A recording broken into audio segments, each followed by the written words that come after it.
Manchester, and a co-lead, as I said, of the Institutions and Government theme. He's an expert in local regional economic development, higher education, science policy, and has worked extensively across the UK government as a political and special advisor. Andy, thank you for joining us today. It's a pleasure so far. Yeah, so far. It will be a good conversation for the next half hour because we're going to talk about an exciting piece of work. Indeed, as I said, titled Leveling Up Local Growth and Productivity, and we'll talk about all three of those.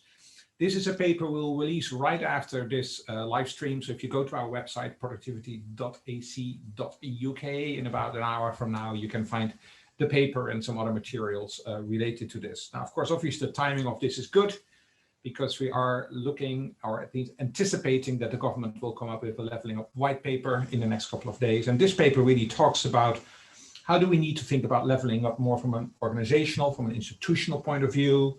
How do we optimally devolve powers and also know how not to do it because some of the devolutions did not quite work the way out that they perhaps should.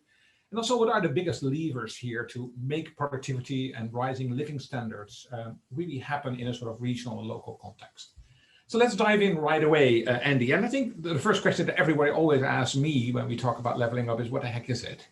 I think the government has some sort of a definition. Maybe you can tell us what a definition is, and maybe you can tell us also whether you agree with the definition. Yeah, well, thanks, Bart. I mean, it's a slogan that's been around for a while without a definition. So that's the first thing to say. We've all been guilty of using it whilst we wait for a definition. But I think, as you say, with the white paper kind of expected in the next kind of week or two, certainly this side of Christmas, you know, we're beginning to see much more kind of flesh on the bones, if you like. And I think we know more or less how that white paper is going to be structured, and that's basically according to the government's definition of levelling up, as you say. And the kind of person I go to for that definition is Neil O'Brien, who is now a minister at the Department for Levelling Up. The Department for Levelling Up Housing and Communities, which we can shorten to Deluxe, apparently. Nice abbreviation in the mix here. In case you needed to know that. And Neil, who was working on the white paper before the department was formed and before Michael Gove and Andy Haldane joined him at the department. So he's a real kind of long-term player on this agenda. And so he defined it during the Conservative Party conference, which was held here in Manchester, in the following 4 ways. First, which is probably one of the areas we're most interested in, to grow the private sector and raise living standards, particularly where they are lower. As you say, you know, lots of inequality at regional and local levels. So that's a clear heading. The second, around the model, is to empower local leaders and communities. So there, you know, you've got kind of a hint about how devolution might work and kind of what the priorities within new structures might be. The third is to spread opportunity and improve public services, again, particularly where they are lacking. And the fourth one, which has become kind of, I think, you know, perhaps the most totemic, is to restore local pride, to generate a sense of civic pride in the place that you're from. And again, you know, Neil O'Brien didn't add this, but I would on his behalf, especially where that's been lacking. Wow, but that's just like a heck of a broad definition, right? But do you think this is a good starting point, or do you think we need to narrow this down a little bit to get actionable? Yeah, I mean, certainly in terms of, you know, in terms of how you deliver those things, you need to start narrowing them down and thinking about what are the interventions, what are the particular policy initiatives, as well as the institutions and kind of funding pots that are going to kind of really deliver change in any one of those 4 things. And it's an incredibly complex thing to do. And the one thing governments typically do badly is join up across all of those ideas and services. So it is a big job. And of course, it's a very big job because those inequalities that we talk about are so deep and so long standing. Yeah. So your paper really puts a lot of emphasis then on productivity. That's why we're sitting here as Productivity Institute, and on spatial disparities. You link these 2 things. How are they connected as part of this debate? Well, I think you know, we would certainly agree, wouldn't we, that kind of unless you do something about productivity and economic growth, you know, so many of those other things get much harder, if not impossible. Because the money isn't there, or because the money isn't there, because people don't feel the way that they might about the place that they're in. You know, the investment kind of propositions become less obvious. The opportunities to tap into different public services to get new skills or to get business support aren't there. And you end up in a kind of, a negative spiral going downwards rather than an upward spiral kind of going in the right direction. So I think it is incredibly difficult to do. And of course, the white paper, we will pull it apart when it arrives, and we will, look at the individual measures that government is proposing in each of those subject headings. But I think it is worth saying, actually, as a set of headings, they're not bad. I think there's a lot of kind of concern about what civic pride is and how you shift it. But we shouldn't deny that it's important. And someone like Andy Haldane, who we know well, he's an honorary professor here at the business school. He's written a lot before he took on the kind of current role he has in levelling up in the Cabinet Office. He wrote a lot about the importance of the social fabric and social capital to productivity and economic development. So so I think that matters a great deal, and how government define that and how they fund it will matter a great deal. But probably most importantly will be how they balance all of those things. Yeah, because if you unpack this a little bit and you think about some of the specific policies that are in this leveling up agenda related to productivity issues, you think about regional policy, you think about industrial strategy, you think about education, vocational education in particular. And those are the three that actually we're really struggling with a bit in the UK, and especially in England, don't we? And we've struggled with it for a very long time, all three of them. In fact, the Institute for Government wrote a very, very good report in 2017 called All Change, and they picked out each one of those areas as the areas that demonstrate most policy churn in Britain. So we find it very hard not just to develop policy, but to stick to them in each of those areas, whether it's industrial strategy, regional policy, or skills. Yeah, so there are a couple of words I was going to ask you about this. So why is it that we're not in a good place here in the UK? And a couple of words that come back in your report all the time. One is fragmentation, the other one is lack of coordination, and the third one is short-termism. Talk us a little bit around it. How did we end up in this place that we keep struggling for about 30 years, getting our arms around these issues? Well, 30 years is right. I mean, first of all, it's this is a long time frame. I think a lot of criticism is offered at many governments, not just the UK's or England's, about the inability to kind of coordinate things across policies and initiatives across different government departments, different silos of activity. So coordinating things, for example, spending R&D money where you also spend money to enhance the skills of the population. It's hard to get both departments to do that at the same time. It's also very hard for different reasons to stick to a kind of consistent long-term approach to either regional policy or industrial policy. The idea goes in and out of favour.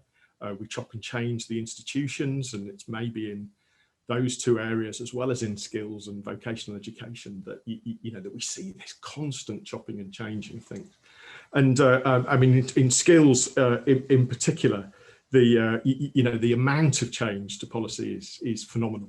I worked in skills in government, so I was probably responsible for some of it, so for which I should apologise. But since as I say in the report, since 1992, and the kind of there was a Further and Higher Education Act under that Conservative government. But since then, for the kind of vocational education and training bit of the system, there've been 7 more acts, 15 government commission reviews, and at least 14 new strategies. Yeah. So give us a few more of those examples, right? Because I think for the listeners here to, you hear this more often, but I think a great asset of this report is that you go through a whole couple of cases regionally in England to really describe how this fragmentation and lack of coordination is playing out. There's a study around the Northwest, about sort of the Northeast, about the Midlands. You don't have the Southwest, but it's not just an issue about the North, it's equally an issue about the South as well.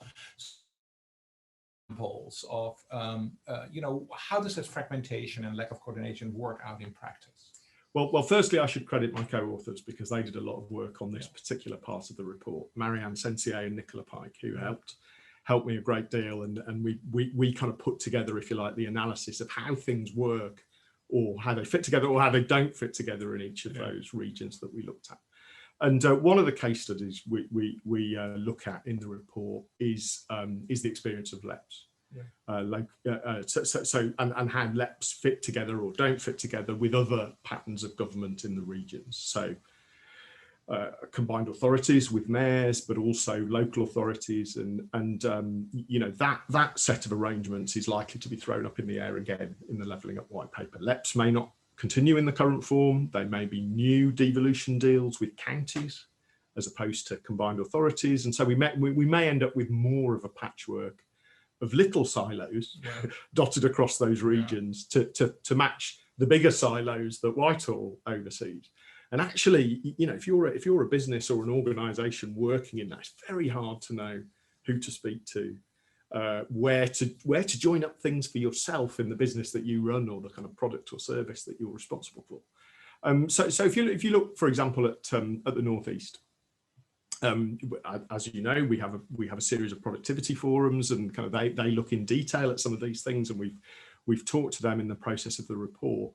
And you know, what you see in the Northeast is a kind of, you know, a big region that is relatively easy to get your head around economically. You know, it's centred on kind of Newcastle as the kind of, you know, the heart of it. But you've got two combined authorities at either end. You've got one of them is called North of Tyne, which is an interesting name for a place.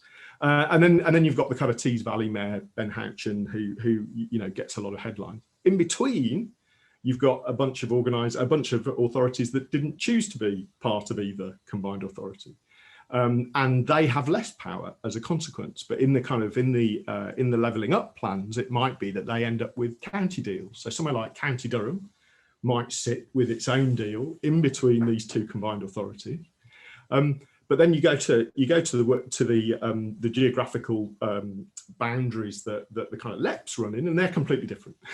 So they'll include all of you know, all or some of those different authorities. Yeah. So the geographical boundaries of the different institutions are a big mishmash, aren't they? A real mishmash, and so it kind of begs the question, you know, if you're going to level up the Northeast, you know, how are you going to get these fragmented organisations being asked to do different things, to talk to each other, so that they're more than the sum of their parts rather than less? So what is the, you know, there's always a discussion about what is the optimal level. Yes, we want to decentralize powers. We want also to decentralize fiscal authorities and so on. But at some point you go too granular and there's too less firepower to do this. So how do you define and how do you find out what the right level of devolution is to get all these different types of parts of institutions work together? So, I mean, this is a tough question, and I would imagine this is one of the toughest things that the government is wrestling with. And I think the truth is that, you know, you might come up with different answers if you're thinking about how the economy works, or if you're thinking about how local identity and kind of voting work. You know, the government, if you like, has to work out where it makes the trade-offs between those two. What's most important to them? Is it the kind of local identity that might come up at a town or a county level, or is it that kind of spatial organisation at scale, like a city region across the whole of the Northeast, that might make some sense if you're a business operating in those in that environment? And that is, you know, where they land will be interesting, because if they land closer to the kind of political end of that spectrum, we're more likely to have a kind of patchwork that doesn't work as well economically. If they land close to the economic end of that spectrum, you know, the politics might not stack up. Rather positive amongst all things that these combined authorities may actually think about these kind of issues in terms of leveling up. So what is the benefit there? And also, how can you then transpose that combined authority concept to areas where there is no major metropole in place? Well, I think the first thing to say about mayoral combined authorities is that they're still new. You know, the first mayors were only elected in 2017. The first wave are now only entering their second term in office. So, you know, for the English model, this is still an experiment. It's a limited experiment. I mean, sometimes the narrative about devolutions somewhat exceeds the reality on the ground. But as far as I can see, it works. It is beginning to, you know, these organisations, these institutions are beginning to build capacity and legitimacy.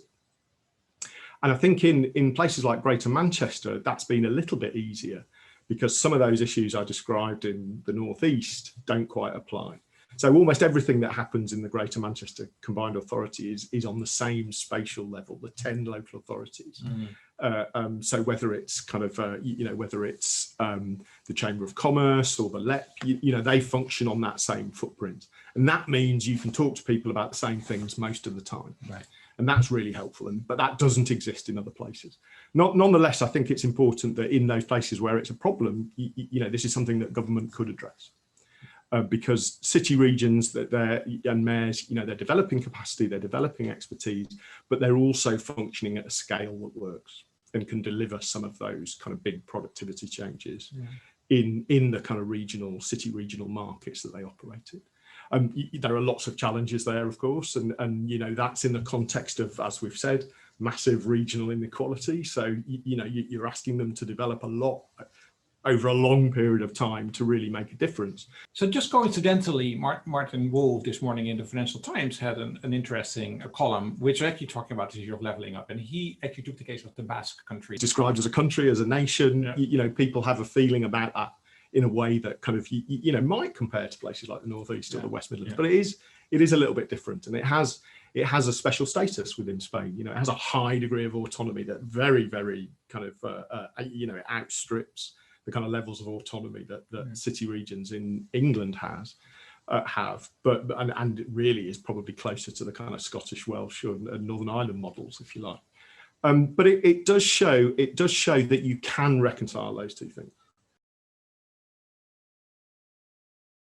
Trying to seek some long-term stability for the devolution arrangements and the institutions that you create, I think is really important, and and that's got to stretch beyond kind of single parliaments, and really it's got to have some degree of political consensus locally and nationally for that to happen. Now I know that's tough, but it's really important. I think the other thing we recommend, which is as important, is some kind of consistency of geography. It's okay to create a kind of 1,000 flowers blooming model where counties, towns, city regions, or kind of new constructs that are kind of half city regions might function, but really you need to give people a better chance of working together. It's very, very hard to to deliver some of the kind of some of the big things that we think will matter in levelling up, like skills or R&D, if a different bit of government is working to a different spatial kind of boundary and trying to hit different objectives. So I think consistency in geography helps. That's not to say that local identity doesn't matter, or that trying to build civic pride in kind of places isn't important, but you just have to get the right balance, I think. So, those are two of our big recommendations.